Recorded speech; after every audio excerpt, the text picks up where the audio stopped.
ఇప్పుడు వచ్చేసి మనకు చూసుకున్నట్లయితే సింహరాశి.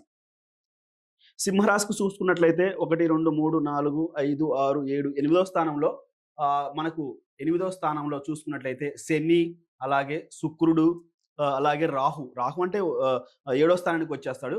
ఇప్పుడు ఏందంటే సింహరాశి వాళ్ళు కొంచెం జాగ్రత్తగా ఉండాలి. గురువు లాభంలో ఉన్నాడు. గురువు అంటే లాభం పరంగా ఓకే. ఇప్పుడు సడెన్‌గా చూసుకున్నట్లయితే ఈ క ఈ క మనకి ఈ సింహరాశి వాళ్ళకి ఇక శని వచ్చేసి ఎక్కడున్నాడు? 1, 2, 3, 4, 5, 6, 7, 8.